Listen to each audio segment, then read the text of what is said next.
കാറ്റത്ത് കിളിക്കൂടിൻ്റെ ഇന്നത്തെ എപ്പിസോഡിലേക്ക് എല്ലാവർക്കും സ്വാഗതം. വീഡിയോ ആദ്യമായി കാണുകയാണെങ്കിൽ സപ്പോർട്ട് ചെയ്ത് സബ്സ്ക്രൈബ് ചെയ്ത് ലൈക്ക് ചെയ്യാൻ മറക്കല്ലേ. സുധീഷിന്റെ നാട്ടിലെത്തിയ രാജീവ് കിളിക്കൂടിലേക്കുള്ള വഴിയറിയാതെ റോഡരികിൽ വണ്ടി ഒതുക്കി നിർത്തി അവിടെ ഇരിക്കുന്ന നാട്ടുകാരിലൊരാളോട് അവിടേക്കുള്ള വഴി ചോദിക്കുക. അവർ അവിടെ വണ്ടി വെയിറ്റ് ചെയ്ത് നിൽക്കുകയായിരുന്ന സുഭാഷിനെ വിളിച്ച് കാര്യം പറയുമ്പോഴേക്കും സുഭാഷ് അങ്ങോട്ട് ഓടി വന്ന് എന്താ എന്ന് ഡ്രൈവറോടായി ചോദിക്കേ. ഈ ടാക്സി ഓടിക്കുന്ന സുധീഷ് എന്ന് ഡ്രൈവർ ചോദിക്കുന്നുണ്ട്. എന്റെ അനിയനാന്ന് സുഭാഷ് പറയേ. ആണോ എന്ന് പറഞ്ഞ് ഡ്രൈവർ പുറകിലേക്ക് നോക്കുമ്പോഴേക്കും സുഭാഷും പുറകിലിരിക്കുന്ന ആളുടെ അടുത്തേക്ക് ചെല്ലുമ്പോഴേക്കും ഞാൻ രാജീവ്, നിധിയുടെ അച്ഛനാ, അവളെ ഒന്ന് കാണാൻ വന്നത് എന്ന് പറയേ. സുഭാഷും നിധി വീട്ടിലുണ്ട് സാർ, വരൂ എന്ന് സുഭാഷ് വിളിക്കേ. താൻ കയറോ, ഒരുമിച്ച് പോവാമെന്ന് രാജീവ്. സുഭാഷ് ഒരു പരുങ്ങലോടെ നിൽക്കുമ്പോഴേക്കും കയറെന്ന് രാജീവ് നിർബന്ധിക്കേ. സുഭാഷും വണ്ടിയിലേക്ക് കയറുന്നുണ്ട്. അങ്ങനെ അവർ കിളിക്കൂടിലെത്തുമ്പോഴേക്കും ഭാസ്കരൻ അവിടെ ഉമ്മറത്തിരുന്ന് കാലി ബ്രാൻഡി കുപ്പികൾ എണ്ണി നോക്കുകയായിരുന്നു. കാർ മുറ്റത്തേക്ക് വന്ന് നിർത്തി സുഭാഷ് അതിന്നിറങ്ങുമ്പോഴേക്കും ആരാണോ പോയി എഴുന്നള്ളുന്നത്, ആരെങ്കിലും ആവട്ടെ എന്ന് പറഞ്ഞ് വീണ്ടും ഭാസ്കരൻ ബ്രാൻഡി കുപ്പി എണ്ണാൻ തുടങ്ങുകയാ. 11, 12, 13, 14, 15 ഈ മാസം കുപ്പിയുടെ എണ്ണം കുറവാണല്ലോ. ഭാസ്കരന്റെ കപ്പാസിറ്റിയൊക്കെ കുറഞ്ഞോ?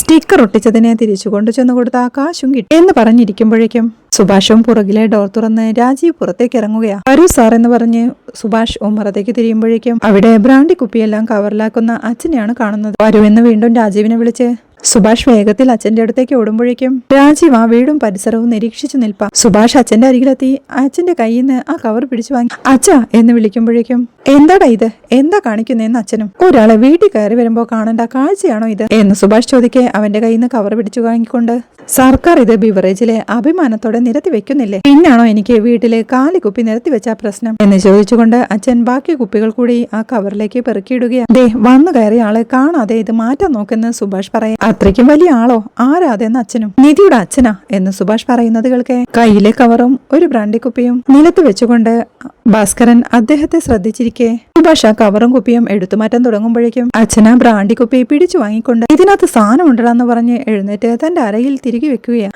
വീട് ശ്രദ്ധിച്ചു നിൽക്കുകയായിരുന്ന രാജീവും പെട്ടെന്ന് ഡ്രൈവറുടെ അടുത്തേക്ക് തിരിച്ചു ചെന്ന് നീ പൊക്കോ, വണ്ടി ഞാൻ കൊണ്ടുവന്നോളാം, പൊക്കോ എന്ന് പറഞ്ഞ് പറഞ്ഞു വിടുകയാ. കവറ് മാറ്റിവെച്ച് തിരികെ അച്ഛൻ അരികിലെത്തിയ സുഭാഷും ദേ വാ തുറന്ന് നശിപ്പിക്കരുതെന്ന് അച്ഛനെ താക്കീത് നൽകി അങ്ങോട്ട് നടന്നു വരുന്ന രാജീവിനെ വാ സാർ എന്ന് പറഞ്ഞ് സ്വീകരിക്കുമ്പോഴേക്കും ഭാസ്കരൻ ഉമ്മറത്തെ പടിക്കെട്ടിലിരുന്ന് ബീഡി വലിക്കാനായി തുടങ്ങിയിരുന്നു. അതെടുത്ത് കള എന്ന് സുഭാഷ് പതിയെ പറയുന്നുണ്ടെങ്കിലും ഭാസ്കരൻ അത് മൈൻഡ് ചെയ്യാതെ ബീഡി വലിച്ചോണ്ടിരിപ്പാ. രാജീവ് അങ്ങോട്ട് എത്തുമ്പോഴേക്കും സുഭാഷും ഒന്നും തോന്നരുത് അച്ഛനാ എന്ന് പറയേ. എടാ ഞാൻ അച്ഛനാണെന്നുള്ള നിങ്ങൾക്കേ ഇല്ല, പിന്നാണോ വന്നു കയറുന്ന ആൾക്ക് എന്ന് ചോദിച്ച് ചിരിയോടെ നിൽക്കുന്ന രാജീവിനോടായി നമസ്കാരം, ഞാൻ ഭാസ്കരൻ, സുധീഷിന്റെ അച്ഛൻ എന്ന് പറയും. രാജീവും ചിരിയോടെ കൈകൂപ്പുകയാണ്. സുഭാഷ് അപ്പോഴേക്കും മോളെ നിധി നോക്ക്, ആരാ വന്നിരിക്കുന്നെന്ന് നോക്ക്, വേഗം വാ എന്ന് അകത്തേക്ക് വിളിക്കുമ്പോഴേക്കും ദാ വരുന്നു എന്ന് നിധിയും അവിടുന്ന് വിളിച്ച് പറയുന്നുണ്ട്. ഭാസ്കരൻ അപ്പോഴേക്കും രാജീവിനു നേരെ ബീഡി നീട്ടിക്കൊണ്ട് എന്ന് ചോദിക്കേ. എന്താ അച്ഛാന്ന് ചോദിച്ച് സുഭാഷ് അച്ഛനെ താക്കീത് ചെയ്യുക. ഇത് ഒരു വെൽക്കമിങ് ആടാ, ആണുങ്ങൾ തമ്മിലുള്ള ഷെയറിംഗ് എന്ന് പറഞ്ഞ് സ്മോക്കിംഗ് പതിവില്ല എന്ന് രാജീവിനോടായി ചോദിക്കുമ്പോഴേക്കും ഇല്ലെന്ന് Rajeev. Keep your good health എന്ന് പറഞ്ഞ് ഭാസ്കരൻ വീണ്ടും ബീഡി പുകച്ചോണ്ടിരിക്കുക. മോളെ നിധിന്ന് സുഭാഷ് വീണ്ടും വിളിക്കേ. ദാ എത്തിന്ന് നിധിയും വിളിച്ചു പറയുക. സുഭാഷും രാജീവിനോടായി ഞാനേ സാറിന്റെ മുമ്പിൽ കയറി നിൽക്കാം,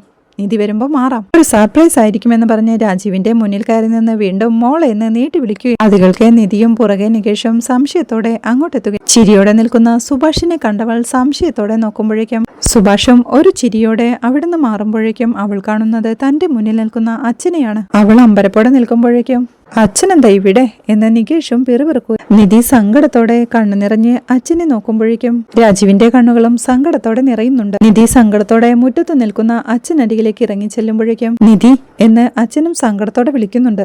അത് കണ്ടുനിന്ന സുഭാഷും അച്ഛനെ അന്വേഷിച്ചു വന്നതാ എന്ന് പറയെ. അദ്ദേഹം സ്നേഹത്തോടെ നിധിയുടെ കവിളിൽ തലോടി മോളെ സുഖല്ലേ എന്ന് ചോദിക്കുക. കണ്ണീരോടെ അതെ എന്ന് തലയാട്ടിക്കൊണ്ട് അച്ഛൻ ഇവിടെ എന്ന് നിധി ചോദിക്കുന്നു. എന്തൊരു ചോദ്യം മോളെ, ഞാൻ എന്റെ മോളെ കാണാനാ വന്നതെന്ന് അച്ഛൻ പറയുന്നത് കേൾക്കേ നിധിയും സങ്കടത്തോടെ പൊട്ടിക്കരഞ്ഞ് അച്ഛനെ ചേർത്ത് പിടിക്കുമ്പോഴേക്കും അദ്ദേഹം അവളെ സ്നേഹത്തോടെ ചേർത്ത് പിടിച്ച് ആശ്വസിപ്പിച്ച് കരയരുത് മോളെ, കരയാതെ. എന്തിനാ കരയുന്നേ എന്ന് ചോദിക്കുമ്പോഴേക്കും ഉള്ളിലേക്ക് കൂട്ടിക്കൊണ്ട് പോകും നിധി. ഇങ്ങനെ മുറ്റത്തു നിന്നാണോ സംസാരിക്കുന്നത്, വരണം സാർ എന്ന് സുഭാഷും അകത്തേക്ക് വിളിക്കുകയാ. നിധിയും സന്തോഷത്തോടെ കണ്ണീരെല്ലാം തുടച്ചുകൊണ്ട് അച്ഛൻ വാ അകത്തേക്ക് ഇരിക്കാമെന്ന് പറഞ്ഞ് അച്ഛനെ അകത്തേക്ക് കൂട്ടിക്കൊണ്ട് പോകുമ്പോഴേക്കും ഭാസ്കരനും ബീഡിയും വലിച്ചുകൊണ്ട് അവിടെ നിന്ന് എഴുന്നേറ്റ് വരണം സാർ എന്ന് വിളിക്കുന്നുണ്ട്. അവർ അകത്തോട്ട് പോയി കഴിയുമ്പോഴേക്കും നികേഷും അച്ഛനോടായി വീട്ടിൽ വരുന്നവരോട് കുറച്ച് മര്യാദ കാണിച്ചൂടെ എന്ന് ചോദിക്കേ.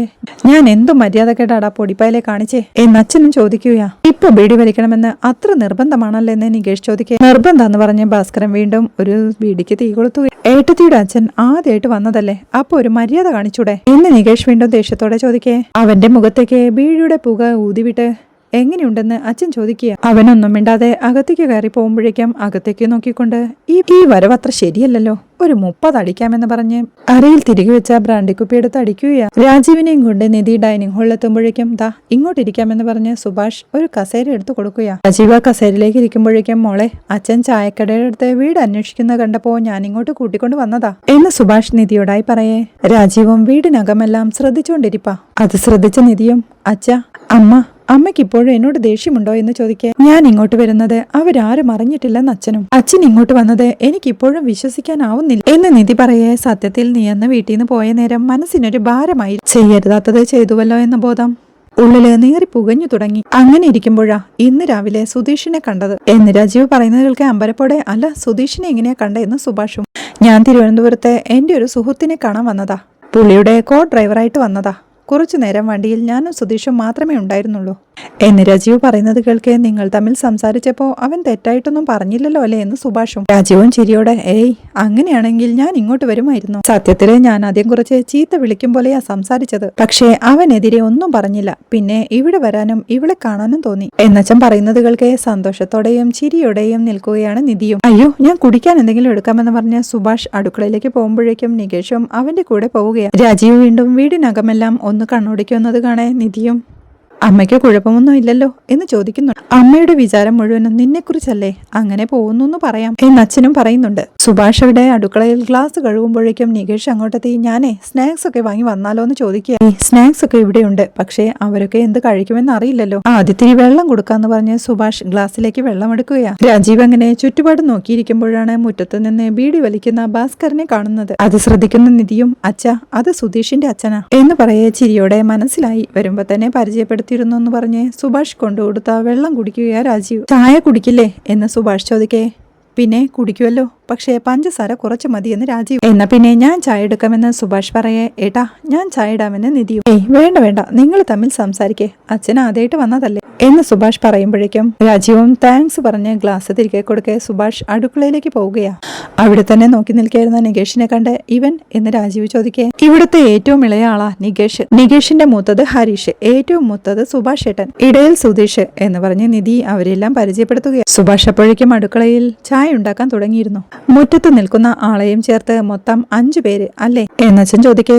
നിധിയും ചിരിയോടെ ഞാൻ അടക്കം ഇപ്പോ 6 എന്ന് പറയുന്നുണ്ട്. ഇയാൾ എന്ത് ചെയ്യുന്നു എന്ന് നികേഷിനോടായി രാജീവ് ചോദിക്കേ. ഞാൻ BCom ഫൈനൽ ഇയർ എന്ന് നികേഷ്. ഓ കോളേജിൽ പഠിക്കാനല്ലേ, എല്ലാരും ഈ വീട്ടിൽ തന്നെയാണോ എന്ന് രാജീവ് ചോദിക്കേ. അതെ എന്ന് നികേഷും. നിങ്ങളുടെ അമ്മ എന്ന് രാജീവ് ചോദിക്കേ. ഇല്ലച്ച അമ്മയില്ല, നികേഷ് ചെറുതായിരുന്നപ്പോ തന്നെ അമ്മ മരിച്ചു, അച്ഛൻ മാത്രമേ ഉള്ളൂവെന്ന് നിധി പറയുന്നുണ്ട്. അപ്പോഴേക്കും ചായയും സ്നാക്സുമായി അങ്ങോട്ടെത്തിയ സുഭാഷ് രാജീവിനെ ചായ നൽകിക്കൊണ്ട് എടാ ആ ടീ പോയി ഇങ്ങെടുക്കെന്ന് നികേഷിനോടായി പറയുമ്പോഴേക്കും അവൻ ടീ പോയി കൊണ്ടുവെക്കുക. സുഭാഷും സ്നാക്സ് അങ്ങോട്ട് വെച്ച് സാർ കഴിക്കെന്ന് പറയുമ്പോഴേക്കും അല്ല നിങ്ങളും ഇരിക്കുന്ന രാജീവ് വിളിക്കുക. ഏയ് ഞങ്ങൾ ഇവിടെ നിന്നോളാമെന്ന് സുഭാഷും. രാജീവും ചായ കുടിച്ചുകൊണ്ട് നിധിയെ നോക്കി.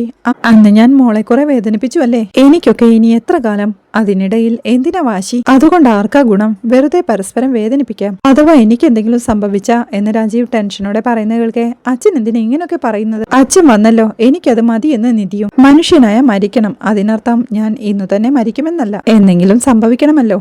ഇനി ജീവിച്ച അത്രയും ദിവസം ജീവിക്കാനും പോകുന്നില്ല. അത്രയും കാലം വെറുപ്പും കോപവും വൈരാഗ്യവും ചുമന്നു നടന്നിട്ട് എന്താ കാര്യം? അടുത്ത ശത്രുതയിലായിരുന്ന രാജ്യങ്ങൾ പോലും ഒന്നാവുന്നു. നമ്മൾ വെറും സാധാരണ മനുഷ്യരായ മറക്കാനും പൊറുക്കാനും പറ്റണം എന്ന് പറഞ്ഞ് സുഭാഷിനോടായി ചായ സൂപ്പറാ കേട്ടോ എന്ന് അഭിനന്ദിക്കുകയാ. സുഭാഷും താങ്ക് യു പറയുമ്പോഴേക്കും സുഭാഷ് ഏട്ടൻ എല്ലാം നന്നായിട്ടുണ്ടാക്കും, ഞാൻ വന്നത് മുതലേ എന്നെ കഴിപ്പിച്ച് എന്റെ വെയിറ്റ് കൂട്ടി നിധി ചിരിയോടെ പറയുമ്പോഴേക്കും ചിരിയോടെ രാജീവും സുഭാഷ് എന്തു ചെയ്യുന്നു എന്ന് ചോദിക്കുകയാ. ഞാൻ മേസ്തിരിയാ എന്ന് സുഭാഷ് പറയേ. മേസ്തിരി എന്ന് പറച്ചിലേ ഉള്ളൂ. ഒരു ബിൽഡിംഗ് മുഴുവൻ ഒറ്റയ്ക്ക് ഡിസൈൻ ചെയ്ത് കെട്ടാനുള്ള നോളജ് സുഭാഷ് ഏട്ടനുണ്ടെന്ന് നിധി. അത്രയ്ക്കൊന്നുമില്ല നിധി, പിന്നെ സ്നേഹം കൊണ്ട് പറയുന്നതായെന്ന് സുഭാഷ്. വീടിയും വലിച്ച് മുറ്റത്ത് നിൽക്കായിരുന്ന ഭാസ്കരനും രാജീവിനെ ശ്രദ്ധിക്കുമ്പോഴേക്കും അത് കാണുന്ന രാജീവും അച്ഛൻ എന്തായിരുന്നു ജോലിയെന്ന് സുഭാഷിനോടായി ചോദിക്കുക. അച്ഛന് ലോറിയൊക്കെ ഉണ്ടായിരുന്നു, കോവിഡിന് ശേഷം ഇപ്പോ പോവാറില്ലെന്ന് സുഭാഷ്. സുധീഷേട്ടനെ ഫോൺ വിളിച്ച് പറഞ്ഞാലോ എന്ന് നികേഷ് ചോദിക്കേ സുഭാഷും അത് സമ്മതിക്കുക. അത് ശ്രദ്ധിച്ച രാജീവും ഏയ് എന്തിന്, അതൊന്നും വേണ്ട, ജോലി ചെയ്യുന്നത് കണ്ടിട്ടല്ലേ ഞാൻ ഇങ്ങോട്ട് വരുന്നത്, പണി തീർത്ത് ഇങ്ങോട്ടല്ലേ വരിക, ഞാനേ ഉടനെ പോവാനൊന്നും പോകുന്നില്ല, ജോലി തീർത്തിട്ട് വരട്ടെ എന്ന് രാജീവ് പറയുമ്പോഴേക്കും രാജീവിന്റെ മൊബൈൽ റിങ് ചെയ്യുക. അതൊരു ഓഫീസ് കോൾ ആയിരുന്നു. രാജീവ് അത് അറ്റൻഡ് ചെയ്യുമ്പോഴേക്കും അച്ഛൻ ഫുഡ് കഴിക്കുമെന്ന് ചോദിക്കുന്ന സുഭാഷ് നിധിയോടായി ചോദിക്കുന്നുണ്ട്. ഞാൻ അച്ഛനോട് ചോദിക്കാമെന്ന് നിധിയും. അത് കാണുന്ന രാജീവ് എന്താ നിങ്ങൾ തമ്മിലൊരു സ്വകാര്യമെന്ന് ചോദിക്കേ സുഭാഷും നിധിയും ചിരിയോടെ ഒന്നും മിണ്ടാതെ നിൽക്കുക. ഭക്ഷണം കഴിക്കുന്നതിനെ കുറിച്ചാണോ? അത് എന്നോട് ചോദിച്ചാ പോരെ സുഭാഷേ, സുഭാഷ് നല്ല കുക്കാണെന്നാണല്ലോ മോളുടെ സർട്ടിഫിക്കറ്റ്, എന്നാ പിന്നെ ഞാൻ അത് കഴിച്ചിട്ടേ പോകുന്നുള്ളൂ എന്നച്ഛൻ പറയുന്നത് കേൾക്കെ നിധിക്കും സന്തോഷമാവുകയാ. അല്ല സാറ് നോൺ കഴിക്കുമല്ലോ അല്ലേ എന്ന് സുഭാഷ് ചോദിക്കേ കഴിക്കും, എന്റെ മോള് കഴിക്കുന്നതൊക്കെ ഞാനും കഴിക്കും എന്ന് രാജീവ് പറയുന്നത് കേൾക്കെ സന്തോഷത്തോടെ നിങ്ങൾ സംസാരിക്കെന്ന് പറഞ്ഞ് നികേഷിനെയും വിളിച്ചുകൊണ്ട് അടുക്കളയിലേക്ക് പോവുകയാ സുഭാഷ്. നിധി അപ്പോഴേക്കും സങ്കടത്തോടെ കരഞ്ഞ് അച്ഛന്റെ മുന്നിലേക്ക് മുട്ടുകുത്തിയിരിക്കേ. രാജീവും അവളെ ആശ്വസിപ്പിക്കുക. മോള് വിഷമിക്കേണ്ട, അച്ഛനും മോളെ വിഷമിപ്പിച്ചു, ഇനി അതൊന്നും ഓർക്കണ്ട, അച്ഛൻ വന്നില്ലേ എന്ന് ചോദിക്കാൻ നിധിയും സങ്കടത്തോടെ കരഞ്ഞ് അച്ഛന്റെ മടിയിലേക്ക് തലയും വെച്ച് കിടക്കുകയാ.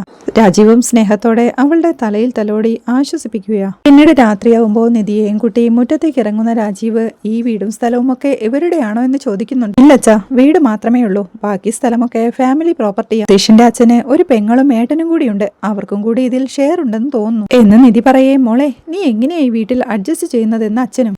നിധി സംശയത്തോടെ അച്ഛനെ നോക്കി നിൽക്കെ തെറ്റായ അർത്ഥത്തിൽ ചോദിച്ചതല്ല. ഇത്ര വലിയ സൗകര്യത്തിൽ കഴിഞ്ഞവളാ നീ, ഇത്രയും പഴയൊരു വീട്, അടിസ്ഥാന സൗകര്യങ്ങളുമില്ല, എങ്ങനെ നിന്നെ കൊണ്ട് അഡ്ജസ്റ്റ് ചെയ്യാൻ പറ്റും അതറിയാനാ അച്ഛൻ ചോദിക്കേ. ഇവിടെയുള്ളവരെല്ലാം നമ്മൾ വിചാരിക്കുന്നതിനേക്കാളും നല്ലവരാ, അതുകൊണ്ട് അങ്ങനെ ഒരു വിഷമം എനിക്കിതുവരെ തോന്നിയിട്ടില്ലെന്ന് നിധിയും. ഈ ആയിട്ട് നീ ഒരാൾ മാത്രം, ജോലിക്ക് പോലും ഒരാളില്ലല്ലേ അച്ഛൻ ചോദിക്കേ. ജോലിയെല്ലാം സുഭാഷ് ഏട്ടനും മറ്റുള്ളവരും കൂടിയാ നോക്കുന്നത്, ചിലപ്പോഴൊക്കെ ഞാനും ഹെൽപ്പ് ചെയ്യും എന്ന് നിധി പറയേ. അതല്ല മോളെ, സ്ത്രീകളൊന്നും ഇല്ലാത്തിടത്ത് നീ ഒറ്റയ്ക്ക് എന്ന് അച്ഛൻ ചോദിക്കേ. അതോർത്ത് അച്ഛൻ പേടിക്കേണ്ട, എന്നെ പോലൊരു പെൺകുട്ടിക്ക് ഇതിലും സേഫായ ഒരു സ്ഥലം വേറെ ഉണ്ടാവില്ല, അവരൊക്കെ എന്നെ അത്രയ്ക്ക് സ്നേഹിക്കുന്നുണ്ടെന്ന് നിധി പറയുമ്പോഴേക്കും ഭാസ്കരൻ ഒരു പാട്ടും പാടിക്കൊണ്ട് മുറ്റത്തൂടെ നടന്ന് ഉമ്മറത്തേക്ക് എത്തുകയാണ്. അവരെ കണ്ട് എന്താ മോളെ, അച്ഛന് പെട്ടെന്നൊരു മനമാറ്റം, അങ്ങനെ പെട്ടെന്ന് മനസ്സ് മാറുന്ന ആളാണെന്ന് കണ്ടിട്ട് തോന്നുന്നില്ല സംസാരിക്കുന്ന പറഞ്ഞ് അച്ഛൻ ഉമ്മറത്തേക്ക് കയറി പോവുകയാണ്. അവൾ വായെന്ന് വിളിച്ച് രാജീവും നിധിയെയും കൂട്ടി ഉമ്മറത്തേക്ക് ചെന്ന് ഭാസ്കരന്റെ അരികിലെത്തി ഇവിടെ ഇരിക്കട്ടെ എന്ന് ചോദിക്കേ.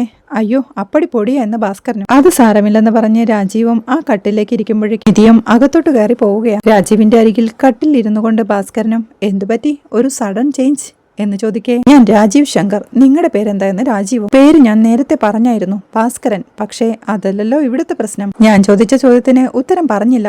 നിങ്ങൾ വലിയ റിച്ച് മാൻ, ഒരേ ഒരു മകളുടെ അച്ഛൻ, ഇത്ര പെട്ടെന്ന് പഴയ വാശികളൊക്കെ മറന്ന് മോളെ കാണാൻ വന്നതാണോ? എനിക്ക് അത്ര പെട്ടെന്ന് അങ്ങോട്ട് ദഹിക്കുന്നില്ലത്. എന്താ മനസ്സ് മോളെ കാണാതെ തുടിക്കാൻ തുടങ്ങിയോ എന്ന് ഭാസ്കരൻ ചോദിക്കേ.